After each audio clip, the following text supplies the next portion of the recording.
Welcome back to a quick chat in the Cadillac.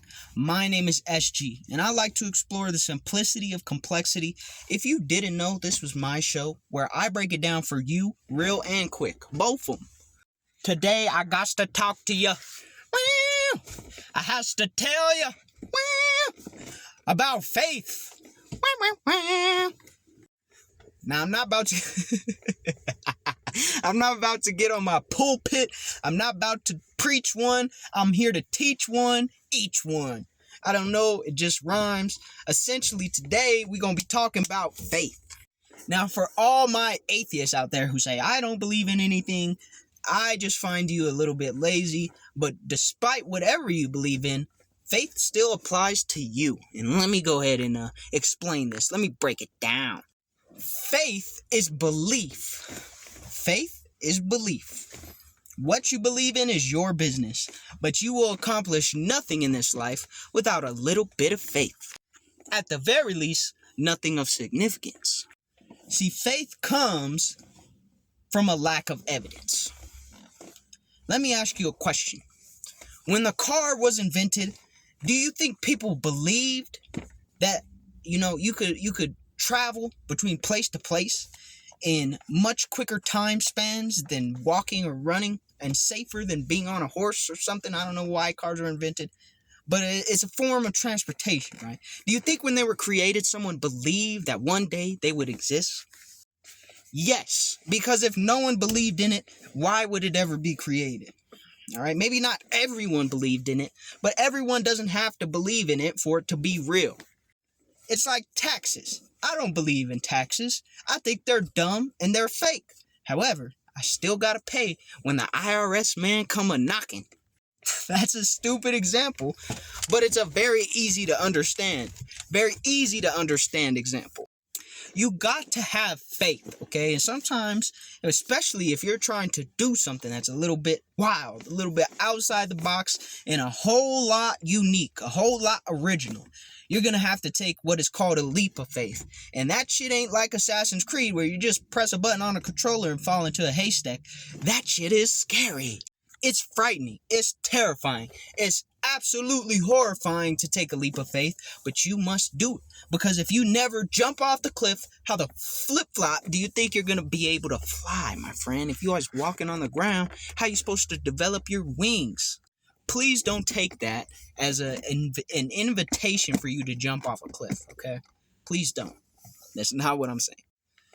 But far be it from me to stop a bird from flying. What I will say is taking a leap of faith includes faith. It's in the name. Leap of faith includes faith. And a lot of accomplishments are on the other side of the leap of faith. A lot of accomplishments are on the other side of taking that risk. Some people take large risks. Some people invest hundreds of millions of dollars into a company, and some companies rise to the top, and some companies fail. Some people take small risks. Some people would choose a Diet Coke or a normal Coke instead of drinking a Diet Coke like they do every day. But they heard that the Diet Coke caused cancer, so they decided, well, fuck my diet, I'm going to drink a normal Coke today. Or they say, I don't even like orange juice, but I'm going to try some orange juice because at least that's better than Diet Coke. Either way, you got to have faith in the process and patience for the results. And that's just the way it works. The only type of shit that shows up instantaneously is usually shit that's fugazi. So unless you want a whole bunch of fake shit that break down and fall apart, then I'm going to need you to be patient with your faith. You see, because that is like the catch-22 of it all. The stronger your faith, the more you must test it. And boy, does that shit get testy. Let me tell you, it gets tough out here, okay? When you take risks and then you realize, oh shit, the bigger the risk, the bigger the potential reward, but also the bigger the consequence, you become someone who has a decision to make. Do I play it safe or do I risk the biscuit? Now, there's never a right answer for every single situation, and you'll get better at assessing it as time goes on and you begin to understand typical risks and typical consequences and what they propose to you in your life. However, someone who only takes risk is usually someone who's experienced a volatile experience of life. right? The highest of the highs and the lowest of the lows. And someone who never takes risks has only experienced a very boring lifestyle. And if you ask me, being boring, never changing, and never doing anything is the quickest way for you to die. And I'm pretty sure most paramedics would agree with me. Now, you can take that as figuratively, but I would rather prefer you take it literally and just say, like, once you stop moving, we talked about this in a video, I believe, on one of the earlier episodes.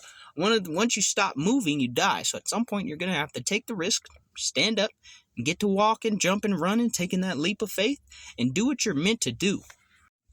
Now, I know there are contexts where you may feel like taking the risk is actually not risky. Okay, it's actually might be the safer option, and sometimes the safer option is the biggest risk, and we see that in a lot of cases. But one of which, a very probably dark example, but one of which would be a very domestically violent relationship. Excuse my French if that's a word I'm not supposed to say, but a lot of people stay in those relationships because they feel as though it would be risky to leave, and they're safer if they stay. But that is the risk in and of itself, because sometimes those people who end up staying because they think it's safer than leaving, and they're afraid if they leave something's going to happen, something happens to them because they stayed. And if we can't learn from that, then I don't know what you can learn from. See, faith is about understanding that at some point something's got to catch you. It might be the ground. It might not be the ground. It might be an eagle soaring all the way to the top. But you never know unless you go. And if you stay on that cliff, shit, it's going to erode and fall away. And at some point, you're going to fall down the cliff one way or another. You might as well find out and hope that, something catches you instead of just waiting until time takes your ass out. Because at that point, you're not really living, right? You're just there. And there's a difference between experiencing something and just being there. I'm using a lot of examples today, but let's use an example. Someone goes to Coachella, but they're afraid that their artists that they wanted to see won't actually be good at performing. So they stay in the porta potty the whole fucking time. Because if they don't leave the porta potty, they know they'll never see an artist performing. However, they went to Coachella, but they were just there. They didn't experience it. The person who went and experienced it, whether it was a good or bad performance, now they have a story to tell. They learned from it. They can do that in the future if they choose, but they took the leap of faith to actually experience that. It's a very simple example for you to understand. Don't lock yourself in the fucking porta potty because you're afraid to have faith. You never know. You could be the person that ends up on stage with your favorite artist dancing and singing and shaking ass, or, doing the fucking Millie Rock or some shit. I don't know. I really don't. I'm on one a little bit today, but I really don't want you to misconstrue what the idea of faith is. Faith is not judgment. Okay, there's too many people out here hiding judgment behind faith and just saying like, "Oh, I have this kind of faith, but that allows me to judge you." That's not what faith is about. Faith is about walking blindly in belief, and trusting in something that if you do the work, if you take the walk, faith isn't about, also, faith is not about you saying, I believe, and then just doing nothing, right? That's not you actually believing. That's you saying that you believe. You have to take the walk with your faith, and walk blindly if you have to. Sometimes you'll be allowed to see, but most of the time you won't, and that's where the strength of faith is found. And that's what is rewarded. You're not rewarded for saying that you believe and then doing nothing. You're not rewarded for doing shit and not believing in it and just doing it because you said you can and kind of half-ass experiencing it. Forcing your eyes open. Faith is being led. It's being guided. It's being shown that even though you could always count on yourself, you can always count on the safe option to be predictable, which you kind of can't. That's like a facade. Even if you're proposed with that previous notion or that conception of, everything's easier when you don't have faith. You choose to walk in faith. You choose to take the risk of believing in something and taking action towards that something. That is what is rewarded. Because that is what is valuable. That is when you are being authentic, and that is when your character will shine through to the point where it illuminates your life. Peace.